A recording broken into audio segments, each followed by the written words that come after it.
Bismillahirrahmanirrahim. Assalamualaikum warahmatullahi wabarakatuh. Izin memperkenalkan diri. Nama Alivia Puspa dengan NIM 1912162 dari kelas PAI 4B. Di sini saya akan menyampaikan materi terkait administrasi kesiswaan dalam pendidikan.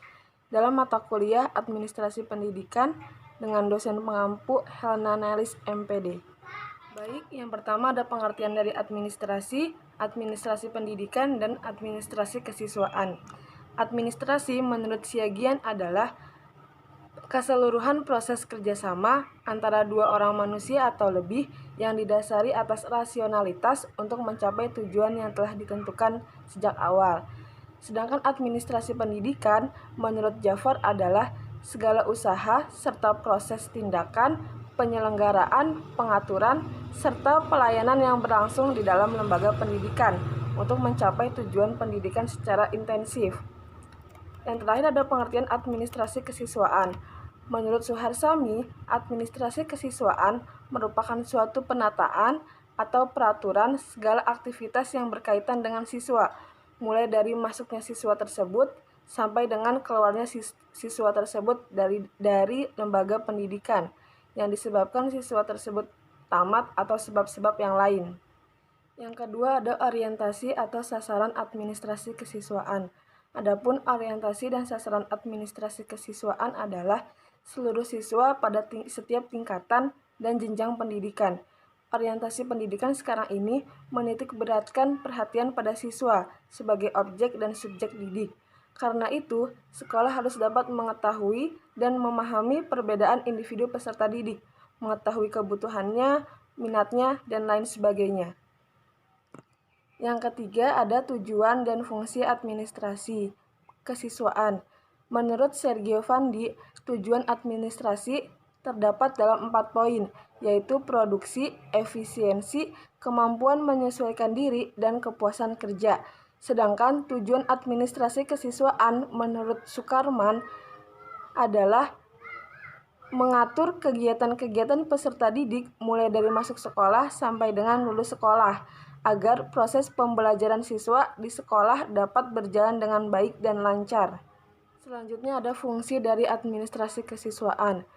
Terdapat 4 fungsi dari administrasi kesiswaan, yaitu pertama, menangani penerimaan murid baru yang meliputi pembentukan panitia, menentukan syarat pendaftaran, menyediakan formulir pendaftaran. Yang kedua ada pencatatan biodata murid dalam buku induk sekolah. Yang ketiga ada pembuatan tata tertib, dan yang terakhir ada pembuatan daftar prestasi siswa. Yang keempat ada ruang lingkup administrasi kesiswaan. Ruang lingkup yang pertama adalah perencanaan peserta didik, yang terdiri dari perencanaan peserta didik diawali dengan penerimaan siswa baru, yang meliputi penentuan kebijakan PSB, sistem PSB, prosedur PSB, kriteria PSB, dan pemecahan problem-problem dalam PSB. Ada juga orientasi siswa baru, meliputi pengaturan hari-hari pertama masuk sekolah, masa orientasi siswa, pendekatan yang digunakan, dan teknik-teknik yang dipakai dalam penerimaan siswa baru. Yang kedua ada mengatur kehadiran dan ketidakhadiran peserta didik di sekolah. Yang ketiga ada mengatur pengelompokan peserta didik, yang meliputi evaluasi peserta didik, baik dalam rangka memperbaiki proses belajar mengajar, bimbingan penyuluhan, maupun kepentingan peserta didik. Ada mengatur peserta didik yang drop out, mengatur kode etik dan meningkatkan disiplin peserta didik, mengatur organisasi peserta didik yang meliputi OSIS, ROHIS, Pramuka, PMR, pecinta alam, dan lain sebagainya.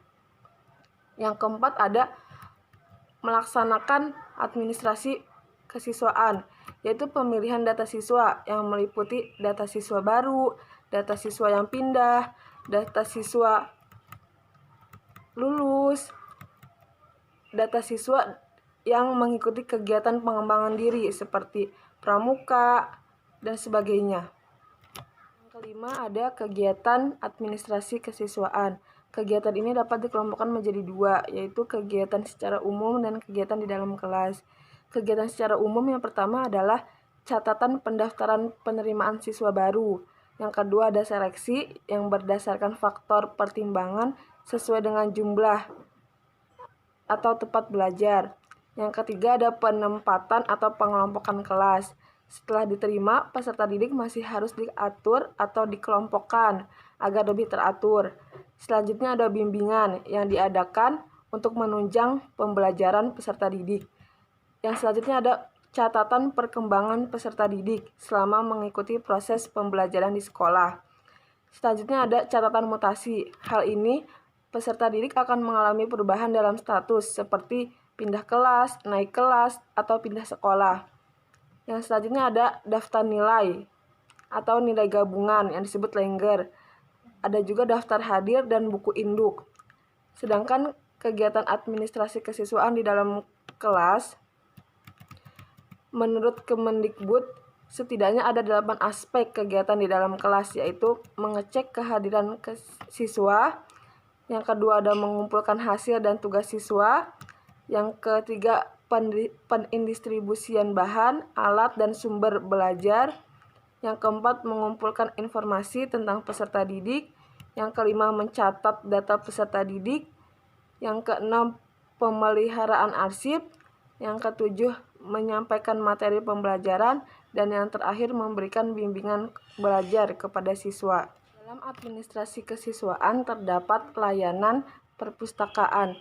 Menurut Suhardini, perpustakaan sekolah adalah unit kerja dari sebuah lembaga pendidikan yang berupa tempat penyimpanan koleksi bahan pustaka sebagai penunjang proses pendidikan yang diatur dan dikelola secara sistematis untuk digunakan sebagai sumber informasi untuk mengembangkan dan memperdalam pengetahuan pendidik serta peserta didik.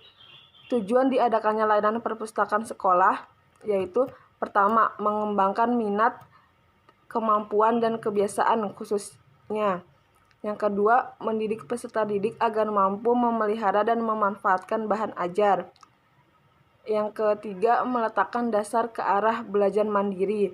Yang keempat, mengembangkan kemampuan untuk memecahkan masalah yang dihadapi dalam kehidupan sehari-hari atas usaha dan tanggung jawabnya sendiri.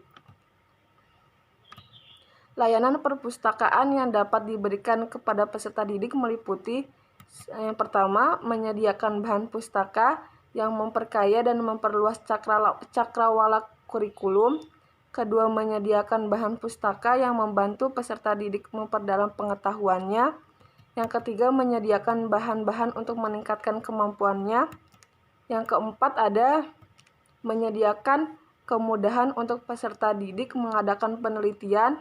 Dan yang terakhir, meningkatkan minat baca peserta didik dengan cara mengadakan bimbingan membaca, bagaimana menggunakan perpustakaan, mengenal jenis-jenis koleksi, buku, membuat isi ringkasan, dan lain sebagainya. Dalam administrasi kesiswaan terdapat juga layanan bimbingan dan konseling peserta didik.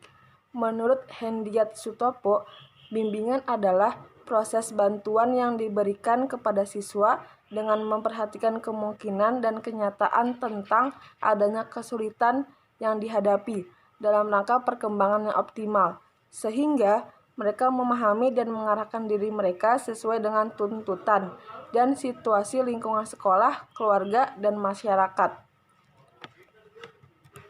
Layanan bimbingan di sekolah bagi peserta didik dapat dilihat dari jenis permasalahan yang dihadapi oleh peserta didik, yang mencakup bimbingan pribadi, bimbingan sosial, bimbingan pendidikan, bimbingan kerja atau karir, dan sebagainya. Menurut tim dosen administrasi pendidikan Universitas Pendidikan Indonesia, tujuan dilakukannya bimbingan di sekolah antara lain, yang pertama, mengembangkan pengertian dan pemahaman diri dalam peserta didik. Yang kedua, mengembangkan pengetahuan tentang jenjang pendidikan dan jenjang pekerjaan serta persyaratannya. Yang ketiga, mengembangkan pengetahuan bagaimana memecahkan masalah. Yang keempat, mengatasi kesulitan dalam menyalurkan bakat dan minat peserta didik. Dan yang terakhir, mengatasi kesulitan belajar dan hubungan sosial peserta didik. Baik, itu saja yang dapat saya sampaikan. Terima kasih atas perhatiannya. Mohon maaf apabila banyak kekurangan. Wassalamualaikum warahmatullahi wabarakatuh.